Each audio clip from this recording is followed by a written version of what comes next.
کہ وہ ضعیفی کون میرے مہمان کو کھانا کھلائے گا؟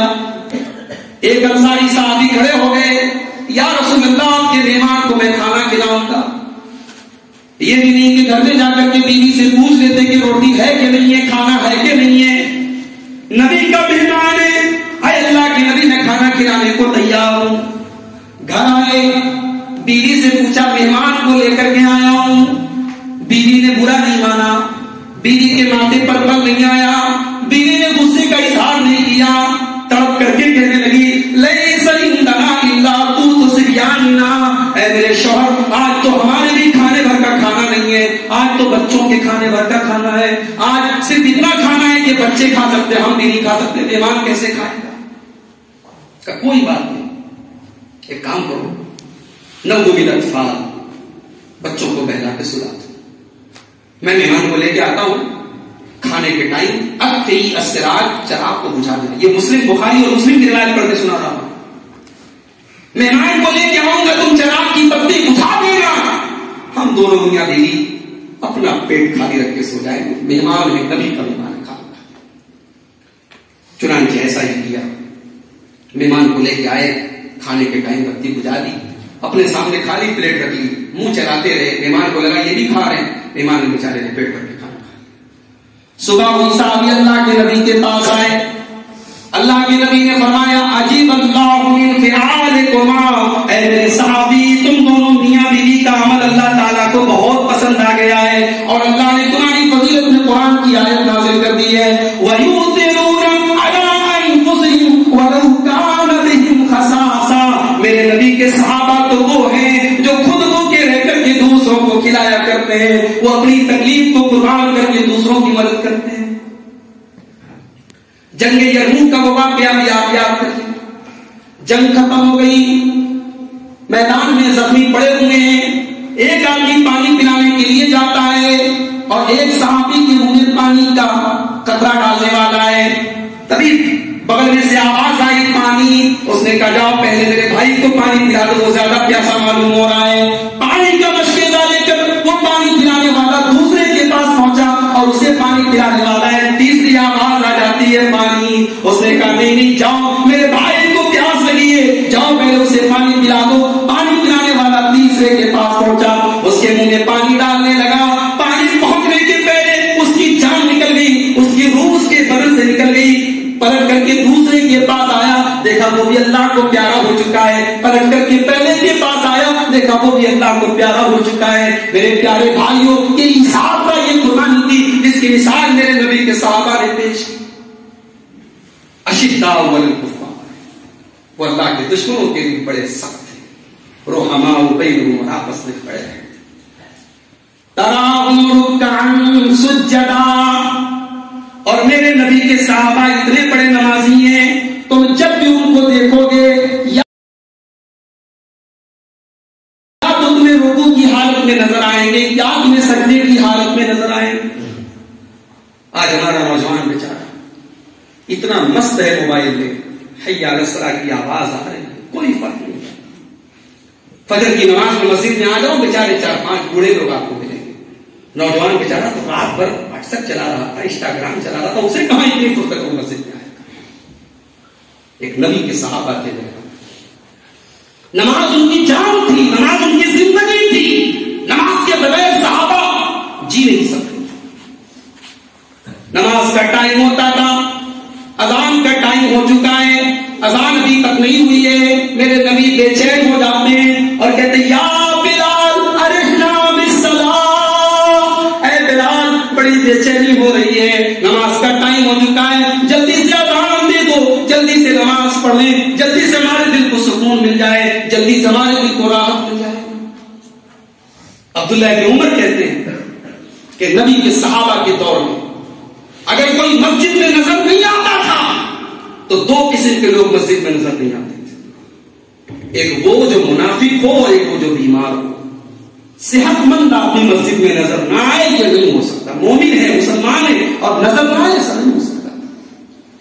عبداللہ بن عمر کہتے ہیں اگر ہم کئی دن تک لگاتار کسی کو عصر کی نماز میں اور فجر کی نماز میں غیر حاضر پاتے تھے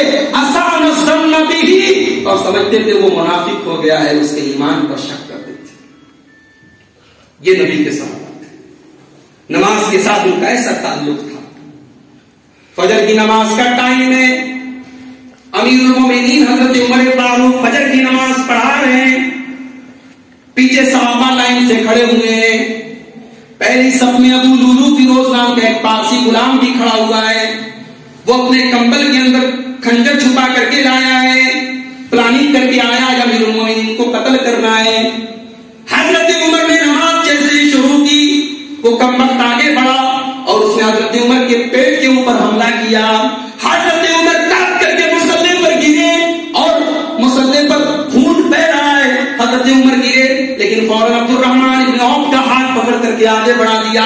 میرے پیارے بھائیوں، امیر المومنین مصلی پر گرے ہیں مگر نماز نہیں رکی. عبد الرحمن نے جلدی جلدی ہلکی نماز پڑھا کر کے نماز ختم کی.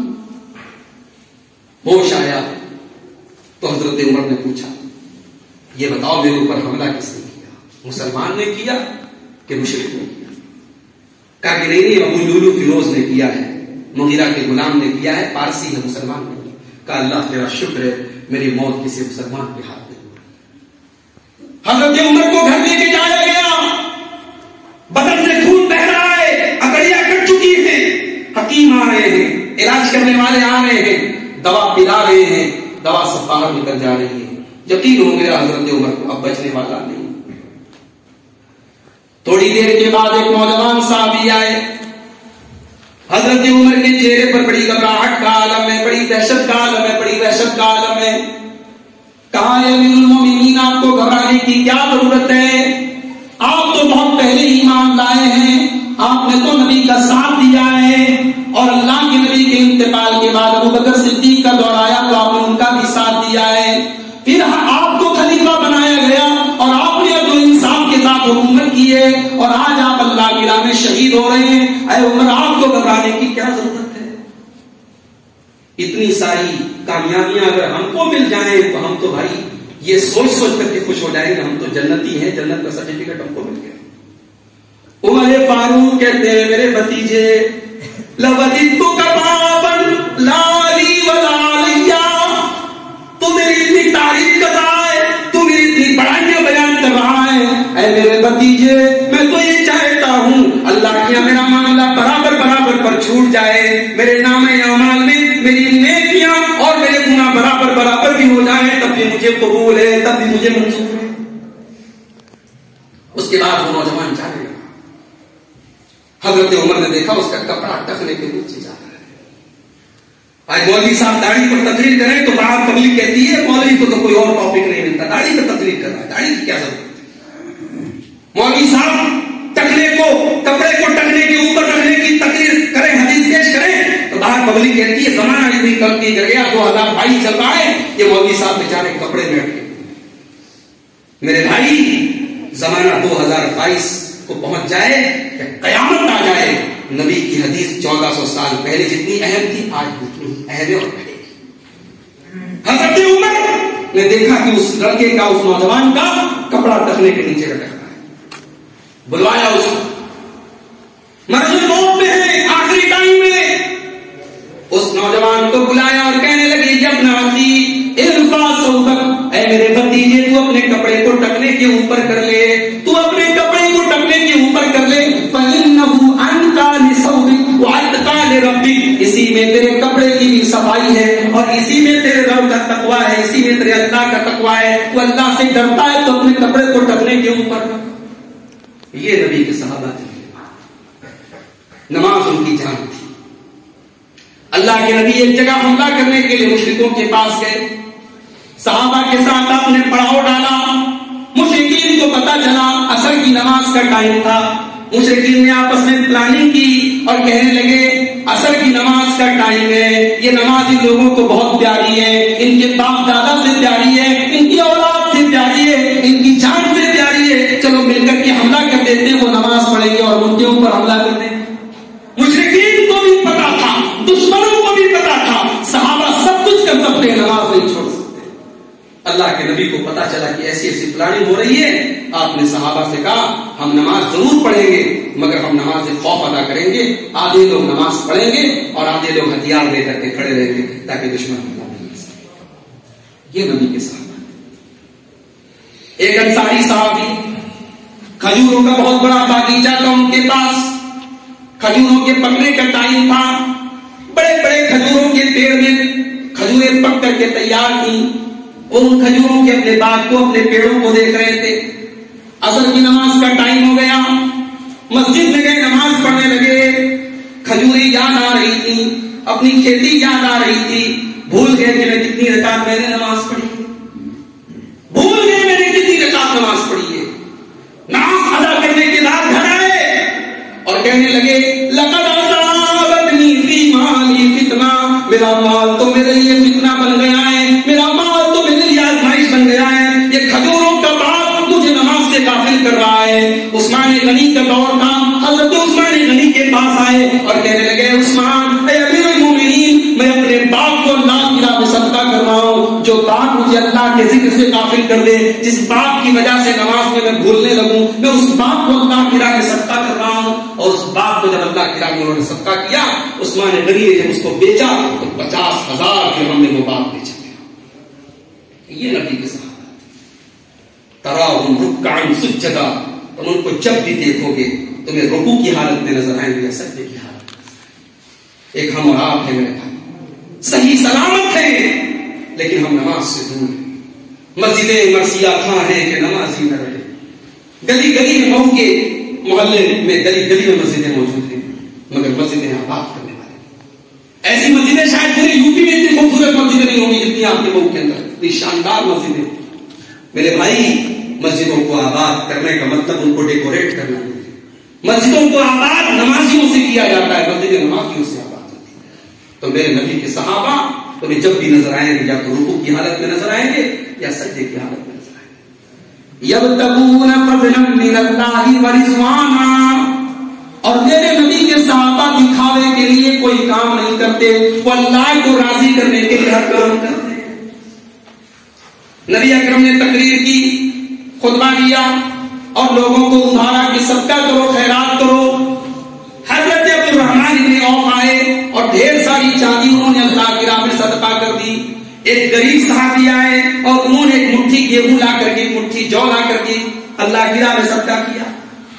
منافقین نے دیکھا کہ حضرت عبد الرحمن اتنی ساری چاندی لے کر کے آئے اور وہ غریب صحابی ایک مٹھی جو لے کر کے آئے، منافقین نے مذاق اڑایا کہ دیکھو یہ عبد الرحمن دکھاوا کر رہا ہے اور یہ غریب آدمی یہ ایک مٹھی جو لے کر کے آئے، یہ کیا اسلام کی مدد کرے گا؟ اللہ نے دونوں کا جواب قرآن میں دیا، سورہ توبہ میں، والذین یلمزون المتطوعین من المؤمنین، میرے نبی کے وہ صحابہ جو اللہ کی راہ میں صدقہ کرتے ہیں، یہ منافق ان کا بھی مذاق اڑاتے ہیں۔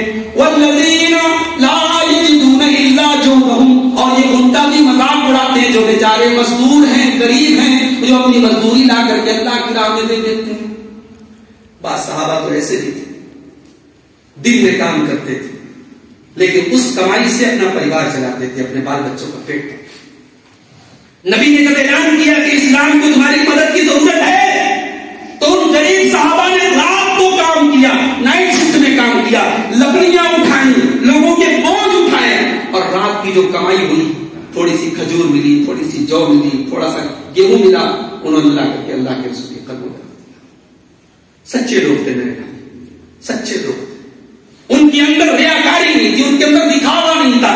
یبتغون فضلا من اللہ ورضوانا، وہ اللہ کو راضی کرتے تھے۔ آج تو ہم جاڑے میں غلطی سے کسی غریب کو کمبل دے دیں تو جب تک فیس بک پر پرچار نہ کر کے ہمارا پیٹ نہیں بھرتا، کسی غریب کو راشن پہنچا دیں تو جب تک کیمرے سے فوٹو نہ کھینچ لیں ہمیں تسلی نہیں ہوتی۔ آج تو نیکیوں کی پبلسٹی ہوتی ہے۔ میرے نبی کے صحابہ اللہ کے لیے جو کام کرتے تھے اللہ کے لیے کرتے تھے۔ نبی کے پاس ایک دیہاتی صحابی آئے اور کہا اللہ کے نبی میں اسلام قبول کرتا ہوں، اشہد ان لا الہ الا اللہ واشہد ان محمد عبدہ ورسولہ، میں کلمہ پڑھتا ہوں۔ نبی نے کہا ادھر آؤ، اپنا ہاتھ میرے ہاتھ پہ رکھو۔ نبی کے ہاتھ پر ہاتھ رکھا، کہا